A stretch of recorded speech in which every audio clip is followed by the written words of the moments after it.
नमस्कार। क्या रात के आसमान में चमकने वाला हमारा चंद्रमा धीरे धीरे पृथ्वी का साथ छोड़ रहा है? आज के इस गहन विश्लेषण में हमारे सामने खगोल विज्ञान और नासा की रिसर्च से जुड़े कुछ बेहद दिलचस्प स्रोत मौजूद हैं। हमारा मिशन है इन पन्नों में छिपे इस चौंकाने वाले रहस्य को गहराई से समझना। तो चलिए अंतरिक्ष के इस सफर पर निकलते हैं। हाँ, ये शुरुआत करने के लिए एक बेहतरीन सवाल है। अगर हम वर्तमान स्थिति को देखें, तो पृथ्वी और चंद्रमा के बीच की औसत दूरी हमेशा एक जैसी नहीं रहती। ये लगभग 3,84,400 किलोमीटर है, लेकिन विज्ञान के आंकड़े स्पष्ट करते हैं कि चंद्रमा हर साल लगभग 3.8 सेंटीमीटर की दर से हमसे दूर खिसक रहा है। ये एक बहुत ही धीमी, लेकिन ब्रह्मांडीय स्तर पर एक बेहद शक्तिशाली प्रक्रिया है। 3.8 सेंटीमीटर मतलब ये बहुत ही छोटी माप है।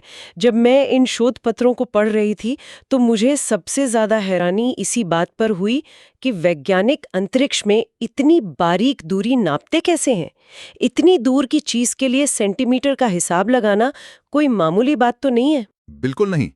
और इसका रहस्य लूनर लेजर रेंजिंग एक्सपेरिमेंट में छिपा है। 1969 से ही नासा और दुनिया भर के वेधशालाएं इस प्रयोग को लगातार कर रही हैं। अपोलो 11, 14 और 15 मिशनों के दौरान अंतरिक्ष यात्रियों ने चंद्रमा की सतह पर कुछ खास तरह के शीशे छोड़े थे, जिन्हें रेट्रो रिफ्लेक्टर्स कहा जाता है। हाँ, मैंने पढ़ा था इसके बारे में। तो आज भी वैज्ञानिक पृथ्वी से उन रिफ्लेक्टर्स पर एक शक्तिशाली लेजर बीम भेजते हैं। सही कहा। वो प्रकाश चंद्रमा से टकराकर वापस लौटता है और उस यात्रा में लगने वाले सटीक समय के आधार पर ये 3.8 सेंटीमीटर वाली दूरी बहुत ही सटीकता से मापी जाती है। ये तकनीक वाकई अद्भुत है, लेकिन स्रोतों में इसके पीछे के कारण ने मेरा ध्यान सबसे ज्यादा खींचा।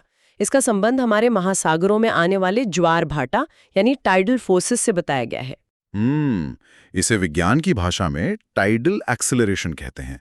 चंद्रमा का गुरुत्वाकर्षण पृथ्वी के महासागरों के पानी को अपनी तरफ खींचता है, जिससे समुद्र में उभार पैदा होता है। अब दिलचस्प बात यह है कि पृथ्वी अपनी धुरी पर महज 24 घंटे में बहुत तेजी से घूम लेती है, जबकि चंद्रमा को एक पूरी परिक्रमा करने में 27.3 दिन लग जाते हैं। यानी पृथ्वी के तेज घूमने की वजह से महासागरों के ज्वार का वो उभार चंद्रमा की सीध में न रहकर थोड़ा आगे निकल जाता है। बिल्कुल।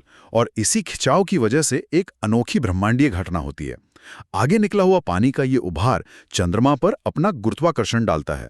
इस पूरी प्रक्रिया में पृथ्वी की अपनी घूर्णन ऊर्जा या रोटेशनल एनर्जी धीरे धीरे चंद्रमा को ट्रांसफर होने लगती है। और यही वो अतिरिक्त ऊर्जा है जो चंद्रमा की गति को बढ़ा देती है और उसे उसकी कक्षा में बाहर की तरफ धकेलती है। स्रोतों में एक जायंट इम्पैक्ट थियरी का जिक्र था जिसने मुझे सच में चौंका दिया।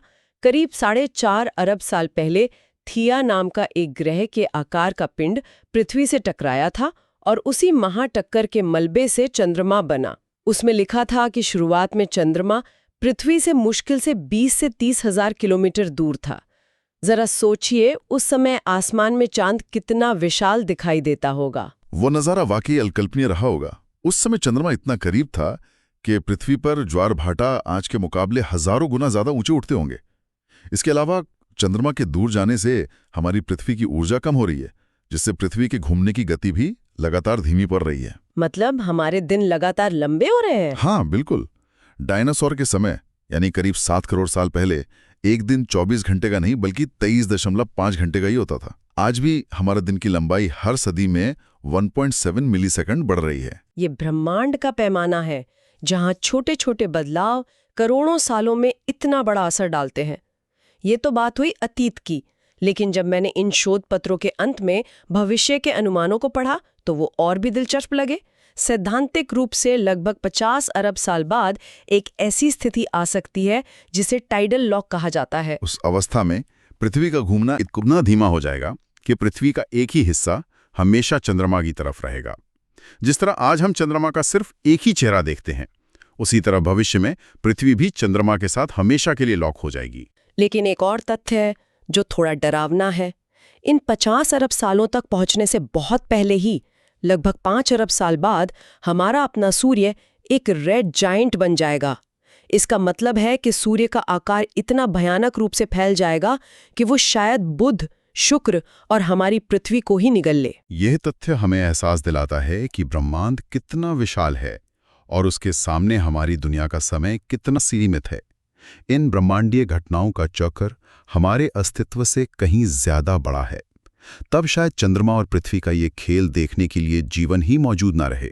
इन सारे स्रोतों का निचोड़ निकालें तो चंद्रमा का दूर जाना सिर्फ एक संख्या नहीं है। इसके दूर जाने से भविष्य में हमारे महासागरों के ज्वार भाटा कमजोर होंगे। ये इस बात का सीधा सबूत है कि हमारे सौरमंडल में हर एक चीज कितनी बारीकी से एक दूसरे के साथ संतुलन में बंधी हुई है। और ये संतुलन एक बहुत ही अहम सवाल पैदा करता है। चंद्रमा सिर्फ रात को रोशनी नहीं देता, ये अपने गुरुत्वाकर्षण से हमारी पृथ्वी की धुरी को स्थिर रखता है, जिससे हमारी जलवायु और मौसमों का चक्र बना रहता है। सोचने वाली बात है कि यदि हमारा ये रक्षक इसी तरह हमसे दूर जाता रहा तो पृथ्वी पर हमारे मौसमों का और अंततः जीवन का भविष्य क्या होगा।